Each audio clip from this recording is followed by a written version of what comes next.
This is John Groves coming to you from my home studio via Zoom technology. In the Bible, one of the most powerful and influential figures is the prophet and lawgiver Moses. There are many facets of his life worth studying. I thought to start a brief series on his life and legacy, and today I want to discuss the story of his birth. In the book of Exodus, chapters 1 and 2, the author, reportedly Moses, as part of an orally transmitted saga, mentions some of his early life's unusual circumstances. The Hebrews were then living in Egypt. They had prospered since Jacob and his tribe moved to Egypt to join Joseph in the land of Goshen. Now a new Pharaoh perceived the Hebrews as a threat. He instructed the midwives to kill any male born of a Hebrew woman. Since the midwives did not obey the decree, they reported that the Hebrew women gave birth before they arrived to help deliver their babies. The midwives' response is in itself very noteworthy. In Exodus chapter 1, verse 17, we are given the following explanation. The midwives fear God. They did not do as the king of Egypt commanded them. The text makes very clear that they engaged in civil disobedience. An order, if it is to be obeyed by people of integrity, must be lawful. In this instance, the midwives determined that the order to kill Hebrew baby boys was not. Thus, they may well have resorted to an element of deception to cover up their doings. The ethical conundrum to obey orders that are questionable is more easily resolved in some contexts than in others, but is altogether present in many situations. I want to affirm that this is a fixed feature of our human existence and that we should be prepared to exercise good judgment when those situations present themselves.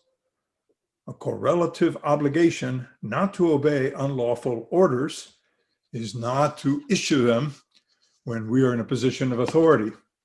This also requires the exercise of good judgment. After Moses is born, Jochebed, his mother, nurses him for 3 months and concludes she can no longer hide him safely from the authorities. She resorts to a ruse. She fastens a small basket of papyrus reeds and covers it with tar to keep out of the water. She then sets the basket with her baby adrift on the Nile. Moses' older sister Miriam goes out to see what becomes of the baby.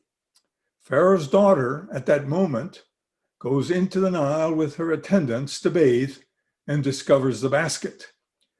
She quickly figures out that this is a Hebrew child in need of maternal care. Miriam makes her appearance and offers to recruit a Hebrew woman to nurse the child. Thus, Jochebed continues to nurse the child under the auspices of Pharaoh's daughter. Pharaoh's daughter's reaction is quite natural. Who is not moved by the presence of a healthy foundling? Foundling is a term used to describe a baby rescued after being abandoned by a mother who is unable or unwilling to care for the child. The last part of our story concerns the name given this child. Pharaoh's daughter gives him the name Moses. The name means that she drew him out of the water and declared him to be her son.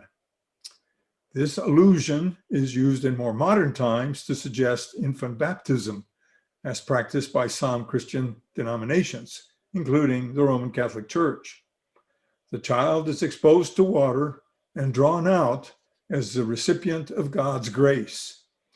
It can also refer to the universal experience of how a baby at the time of birth moves through the womb and its amniotic fluid or waters to live among us.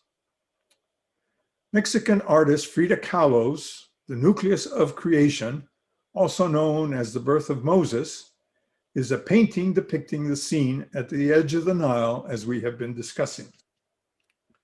I'll bring it up now for our review.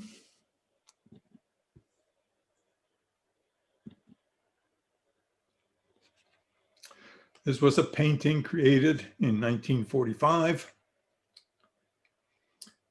Kahlo had been reading Sigmund Freud's book, Moses and Monotheism, which was the publication of 3 lectures that Freud delivered on Moses's life and legacy.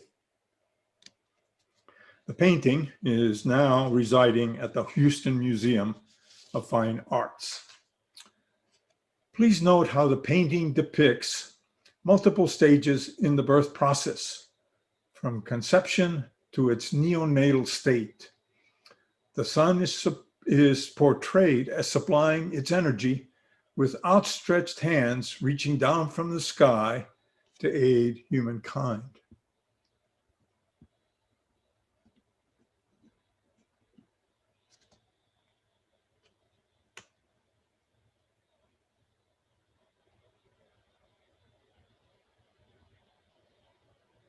On the sides of the painting, we see historical and mythological figures which stand with Moses as the creative forces which have shaped our culture and history.